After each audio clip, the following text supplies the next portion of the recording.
Princess Sarira of the Vayari Empire had always known she was different. From the day she was born, whispers followed her like shadows. The Vayari were a proud and beautiful people, known across the galaxy for their crystalline skin that shone like living jewels. Under the light of their twin suns, the nobles sparkled with blinding brilliance. Gold, silver, sapphire, and emerald hues that marked their lineage and strength. Beauty to the Vayari was not only pride, it was power, and power was destiny. But Sarira's crystals were different. They were not bright silver like her mother's or radiant gold like her father's. Her skin carried a faint scarlet hue, deep and muted, as if the light inside her was always fading. The elders called it a flaw. The courtiers whispered it was a curse. Children avoided her, not out of cruelty at first, but because they were told she was unlucky. And as she grew, the whispers grew sharper, crueler, until even her own reflection began to look like shame. Sarira tried to ignore it.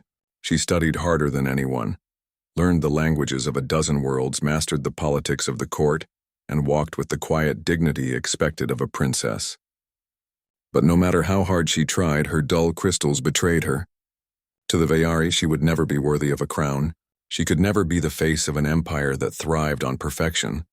And yet she was still their princess. By law and by blood, she was the daughter of the emperor, and her destiny demanded she take part in the ancient rite of choosing. It was tradition. When a princess came of age, suitors from across the stars would gather to present themselves, to swear loyalty, and to compete for her hand. From this ceremony, alliances would be forged, empires strengthened, and futures secured. For months the royal court prepared. The great hall was polished until its crystal pillars shone like starlight. Invitations were sent to kings and scholars, generals and lords, anyone who sought power through marriage. The galaxy answered. Ships with sails of plasma drifted through the skies of Vayara. Noble courts from distant constellations arrived in glittering processions. The palace buzzed with excitement, every corridor humming with talk of alliances and fortunes. But Sarira's heart was heavy.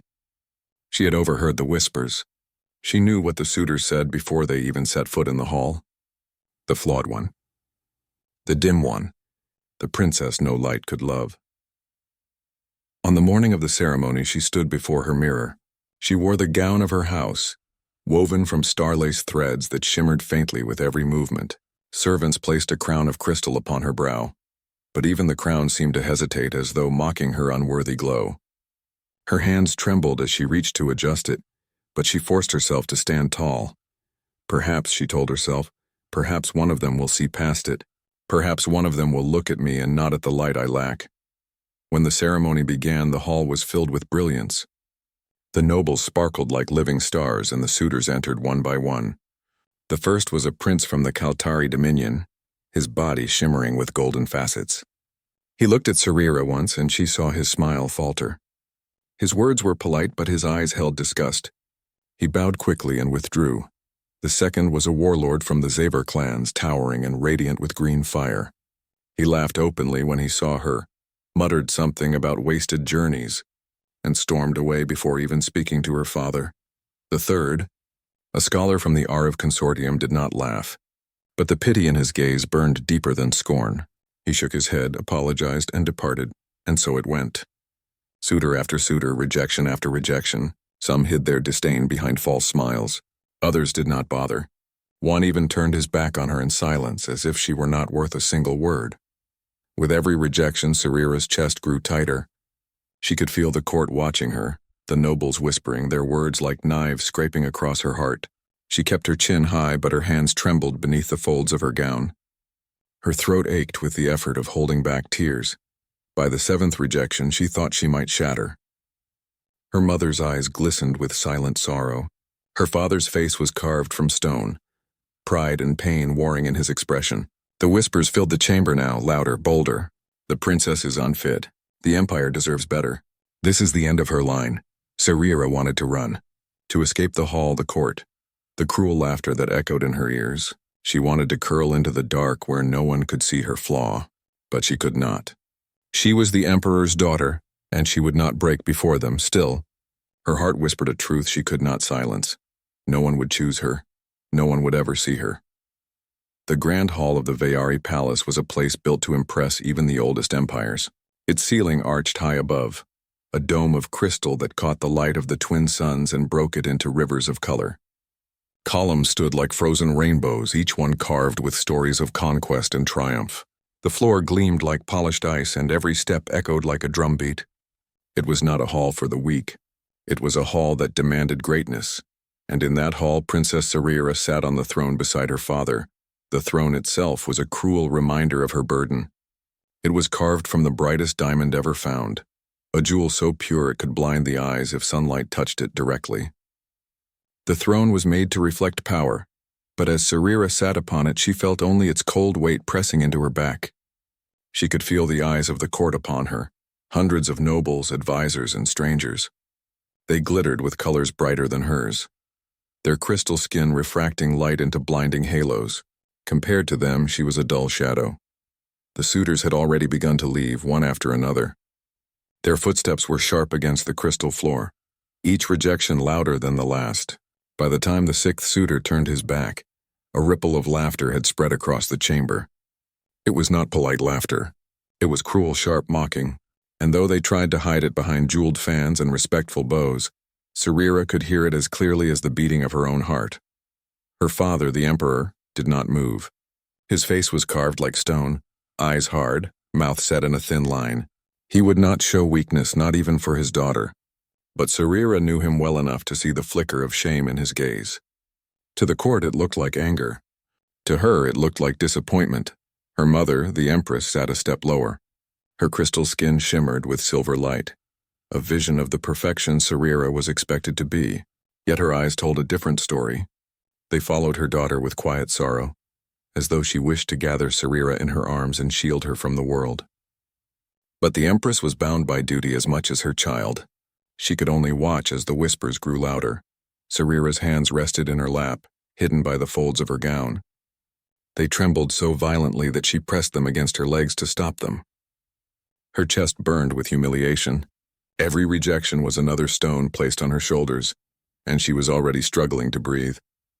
7, she thought. 7 suitors gone, and still the hall is full of eyes. The nobles whispered to each other, their voices carrying through the silence between suitors. She is unfit. The flaw cannot be hidden. The emperor must choose another heir. Their words cut into her like knives. They were not spoken to her directly, yet every syllable struck deep. By the time the 7th suitor turned and stormed out, the air in the hall had shifted. It was no longer a ceremony of hope. It was a spectacle, a performance of failure. The courtiers leaned closer to each other, their jeweled robes brushing like waves of color. Their laughter rang out more openly now, sharp and cruel. Some even smiled at her father as if to say, "This is your daughter. This is your shame." Sarira could not hide from it. She sat on the throne, forced to watch them all, forced to endure every glance. She wanted to speak, to defend herself, to remind them of all she had achieved beyond the shine of her skin. She wanted to cry out that she was more than a crystal, but her throat locked and no words came. Inside her heart, the walls began to crumble. She had prepared herself for rejection, but not for this storm of cruelty. Not for this spectacle of mockery. She felt as if she were shrinking, folding into herself, becoming smaller and smaller until she was nothing but the dim glow they all believed her to be. And yet, tradition demanded she remain. The right of choosing would not end until every suitor had come. She could not run. She could not flee. She had to sit upon the throne until the very last guest had spoken. Her mind begged for escape. Her heart whispered for mercy. But her body remained upright and unbroken, because she was her father's daughter and weakness was forbidden in the eyes of the court. The hall grew restless now. Murmurs spread. Nobles shifted in their seats, already certain of the outcome. The emperor's line would fail. The princess would never be chosen. The empire would be shamed. Sarira lowered her eyes, her breath shallow. Perhaps they were right. Perhaps no one would choose her. Perhaps no one ever could. And still one final suitor remained. The grand doors of the hall groaned as they opened once again.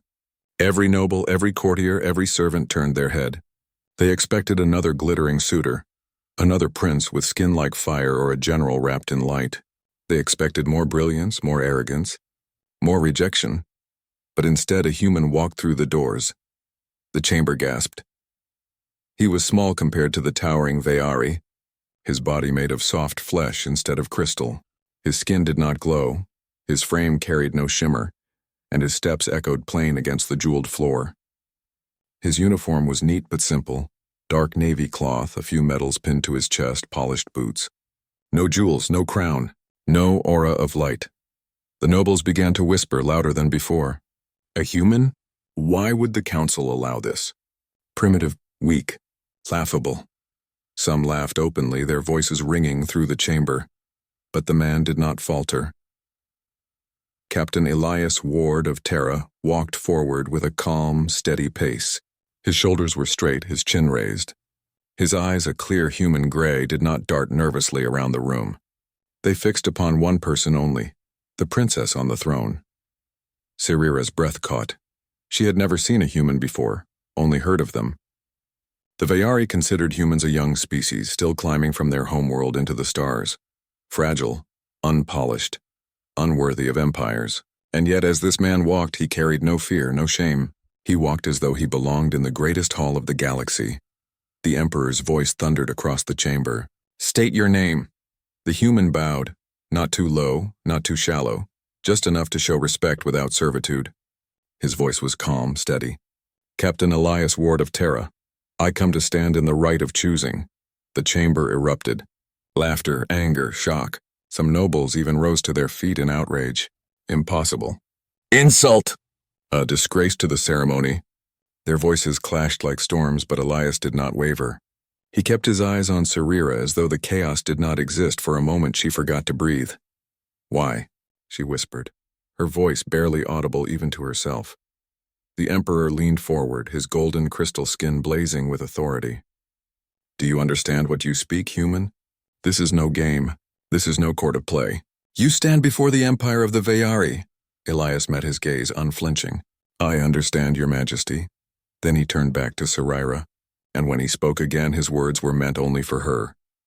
"Princess Sarira," he said softly, "I have come to ask for your hand." The silence that followed was heavier than the air before a storm. The entire hall froze. Even the whispers died. Sarira stared at him, her heart pounding. She wanted to laugh, to cry, to demand if this was some cruel trick. No one had ever spoken those words to her. No one had ever chosen her. She searched his eyes for mockery, for pity, for calculation. She found none. Only calm honesty. "Why?" She breathed again, louder this time. Her voice trembled, her hands curling tight in her lap. "Why would you choose me? You see my flaw. Everyone sees it." A murmur spread through the court. The nobles leaned forward eagerly, ready to watch this human stumble, ready to tear him apart with laughter. But Elias did not falter. He tilted his head slightly, studying her not with disgust but with thought, with care. "I don't see a flaw," he said, his voice carrying clear through the hall. "I see someone who has been forced to stand against shame and cruelty yet still holds her head high. Strength is not the shine of your skin, it is the strength of your spirit.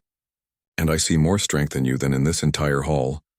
The court erupted again, voices shouting in anger, disbelief, mockery.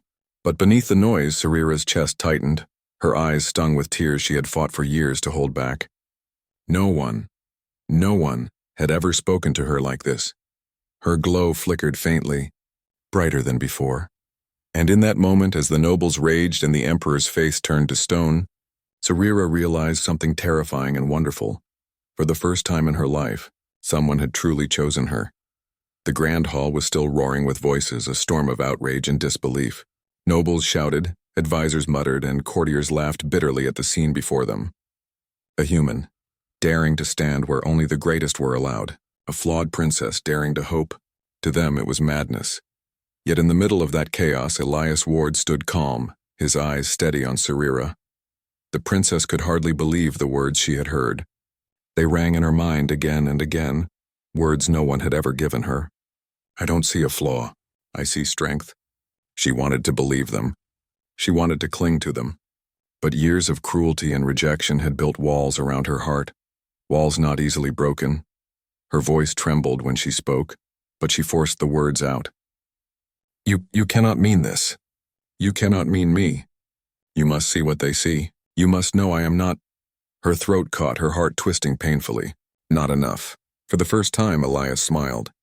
It was not the mocking smile of princes who had turned from her. It was not the pitying smile of scholars who had whispered apologies. It was warm, real, human. "You're wrong," he said simply. "I see enough. I see someone who has stood in this hall carrying every cruel word, every rejection, and still remained unbroken. Do you know what kind of strength that takes? I've seen soldiers crumble under less." Sarira blinked, stunned into silence. Her lips parted, but no words came. The court had fallen quieter now, not out of respect but out of curiosity. The human's words were strange. Unlike the polished speeches of nobles, they were simple, almost plain, yet they carried a weight none could deny. One of the ministers barked, "This is absurd. You speak of strength? Look at yourself, human. Flesh that bleeds, bones that break. What could you possibly know of strength?" Elias turned, and for the first time his calm voice carried steel. "I know that my people survived without empires to shield us. We were born on a world that tried to kill us every day, with storms, with hunger, with war. And yet we endured. Not because we were the brightest or the strongest, but because we never gave up on each other. That is strength." The words cut through the hall like a blade. Some scoffed, some sneered, but others fell silent, unsettled by the certainty in his tone. Sarira's heart pounded in her chest. No one had ever defended her. No one had ever spoken of strength in such a way, as if it was something deeper than light, deeper than the crystal glow of their skin. She leaned forward slightly, her voice soft but trembling with hope. "Do you truly not see it? The dullness? The flaw?" Elias met her gaze without hesitation. "I see you." The word struck her harder than any insult ever had. Her throat tightened, tears pricked at her eyes. For years she had begged silently for someone to see her beyond her skin, and now, in the moment she least expected, a stranger, fragile, human, unpolished, had given her the gift her own people never had. The hall stirred again, voices clashing, the storm rising. But for Sarira the sound faded. For the first time she felt as if she was not alone. Her glow, faint and muted all her life, flickered once more. This time it lingered, a soft light spreading gently across her skin. The nobles gasped. Even her mother pressed a hand to her lips in shock. The Empress's eyes filled with tears, not of sorrow but of wonder. The High Chancellor rose to his feet, fury burning in his gaze. "This is a trick, a mockery of the right. The human plays with words and the princess falls like a child. This cannot stand." But before the Emperor could answer, Sarira found her voice. Clearer, stronger, braver than it had ever been. "Enough." The word echoed through the chamber, silencing every whisper. For the first time she spoke not as a flawed daughter, but as a princess. She rose from the throne, her gown flowing like starlight, her glow still trembling but alive. She looked at Elias, her voice softer now, meant only for him. "Why me?" she asked one final time, and he answered as simply as before, his voice unwavering. "Because you are worth choosing." The word of the princess still hung in the air. Enough. It was the first time Sarira had ever silenced the court. Nobles who once mocked her now sat frozen, their jeweled faces stunned into silence. For a moment the entire hall seemed to hold its breath. Then the storm returned. The High Chancellor slammed his staff against the floor, his voice thunderous with fury. "This is disgrace." A human dares to stand in the right, and worse, the princess dares to give him her ear. "You insult the throne, the empire, the blood of the Veari." Gasps echoed, anger flared, and the court became a chorus of outrage. The nobles rose from their seats, their robes glittering, their crystal skins blazing with light. They shouted words like unworthy, fraud, weakness. Some demanded the human be cast out immediately. Others demanded the right be declared void. Sarira's hands clenched tightly at her sides. For so long she had endured their cruelty in silence. But today she was not alone. Today someone had chosen her. Elias did not flinch before the storm. He stood in the center of the hall, smaller than them all, his flesh fragile compared to their crystal bodies, and yet he looked as if he carried the strength of an army within him. His voice cut through the chaos, calm and steady. "Where I come from," he said, "worth is not measured by the brightness of your skin or the wealth you wear. It is measured by what you give, by how you stand when the world tells you to fall, by how you protect those who have no voice." The Chancellor sneered. Big words for a weak creature. You think your kind can speak of worth in this hall of power? You are nothing. You bleed. You break. You will die long before this princess sees her 100th year. A wave of cruel laughter followed his words, echoing like thunder. Elias raised his chin, his gaze unwavering. You are right, he admitted. We bleed, we break, and yes, we die. But that is why our love, our loyalty, our choices mean more. Because they are not endless. They are not guaranteed. When a human chooses, we choose with all we have, because tomorrow is never promised. His words rang through the chamber, silencing the laughter. Sarira's heart trembled. No one had ever spoken of love or loyalty that way. To the Veyari, everything was eternal, endless, measured in centuries of light. But this man, this human, spoke of choice as if it were a flame that burned brighter for being brief. And for the first time she began to understand. The nobles stirred uneasily. Some scoffed, but others looked at each other in silence. The truth in his words was difficult to deny. The chancellor, however, would not yield. He turned sharply to the emperor. My lord, this cannot be allowed. The right is sacred. It cannot be tainted by the weakness of primitives. Command him to leave, or your daughter's shame will stain us all. The emperor's gaze was heavy, his golden crystals glowing with power. He looked at Sarira, then at the human standing tall before her. His silence weighed upon the hall like a mountain. Before he could speak, Sarira stepped forward. Her voice was no longer trembling. No, she said firmly. He will not leave. He has spoken with more truth than any suitor before him. He has seen me, not the flaw, not the dim crystal, but me, and for that he deserves to stand here. The court gasped. The chancellor's face twisted with rage. You would defy the empire? You would risk everything for this. Creature? Sarira lifted her chin, her soft glow flickering brighter. Yes, she said, because he is the first who has chosen me for who I am, not what I should be. Elias's heart tightened at her words, but his face remained calm. He took a step forward, placing himself beside her, not behind her, not before her, beside her. I do not ask for your empire, he said, his voice strong. I do not ask for your throne. I ask only for her hand because I see her worth. If that is weakness to you, then perhaps you do not understand true strength. The silence that followed was absolute. Even the nobles who mocked them dared not speak. For the first time in her life, Sarira felt no fear of the court. Standing beside Elias, she realized she was stronger than she had ever believed. And together, they had just issued a challenge to the entire empire. The silence after Elias's words felt heavy, almost alive. The court, once filled with cruel laughter, was now frozen. Hundreds of eyes glimmered, some with anger, some with disbelief, but many with something new, hesitation. Princess Sarira stood beside him, her heart racing like the wings of a trapped bird. For so long she had hidden, bowed her head, endured the weight of shame. But now, as she looked at this human who had spoken with such unshakable truth, she felt something stir deep inside her, something she had thought was lost forever. Courage. Her glow, which had always been faint and dull, began to shift. It was soft at first, a fragile flicker, like the flame of a candle, but as she breathed, as she stood taller, the light spread. Her crimson hue, once mocked, blossomed into something beautiful. Not the blinding silver of her mother, not the harsh gold of her father, but a warm, living scarlet glow, like the beating of a heart. The court gasped as one. Her glow touched the crystal pillars, reflected across the hall, filling it with a light none had ever seen before. For generations, the Veyari had prized brilliance, but none had ever witnessed this. The glow of one who had been broken and yet rose again. The empress covered her mouth, tears shining in her eyes. The emperor's face, carved from years of control, cracked with something close to awe. Sarira stepped forward, her voice steady now, strong enough to echo across the chamber. All my life you told me I was flawed, that my dim light was proof of weakness. But you were wrong. My light was never gone, it was only waiting. Waiting for someone to see me, to believe in me.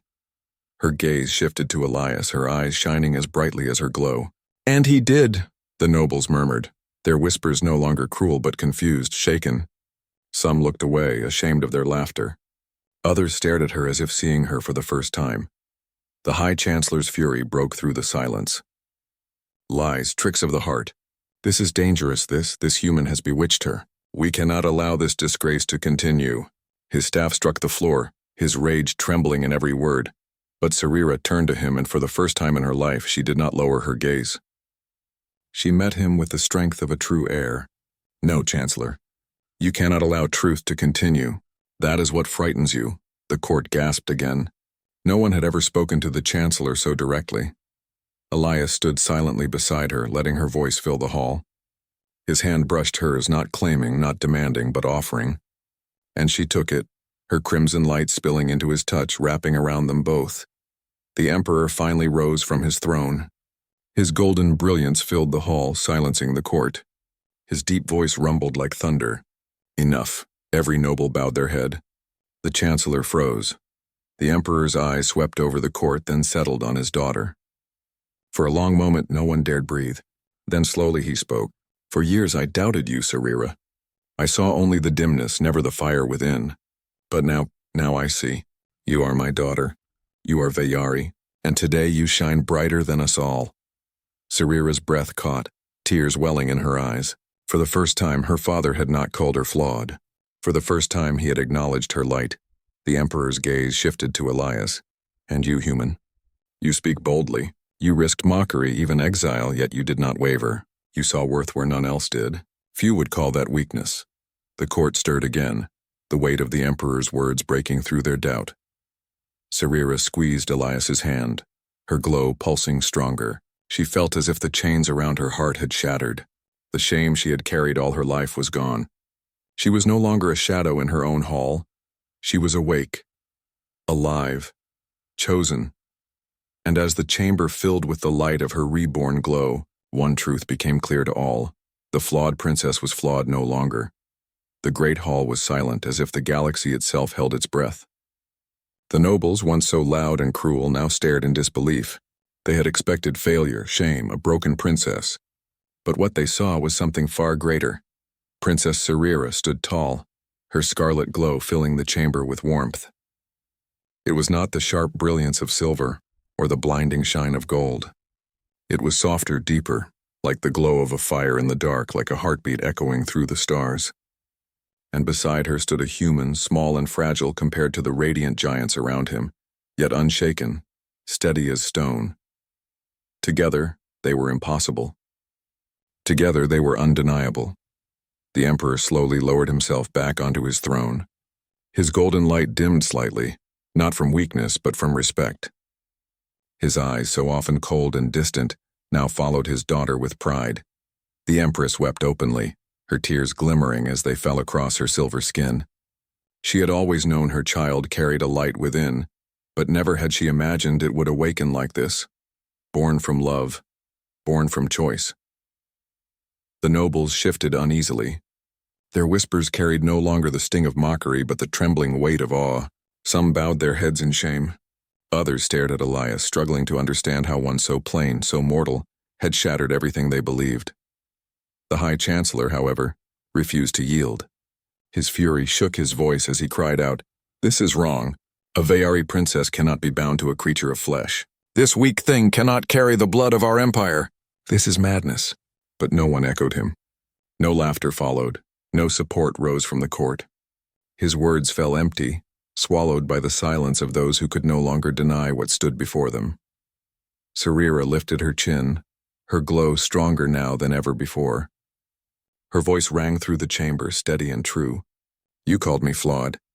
You called me dim. But I was never less than you, I was only unseen. Today I stand with one who chose me not for my shine, not for my crown, but for my heart. And with him I am not weak. With him I am whole." Her words washed over the hall like a tide. The nobles bowed their heads one after another, until the entire court bent in silence before their princess. Elias turned to her, his gray eyes soft, and whispered for her ears alone. "They finally see you." Sarira's smile trembled, her tears bright as stars. "Because you did first." The Emperor rose once more, his voice thundering across the hall. "Then let it be known. This rite is complete. The princess has chosen, and the choice has chosen her in return."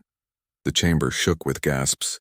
A human, part of the imperial rite. A human, standing as the chosen of the Veyari princess. Yet the Emperor's word was law, and none dared defy him now.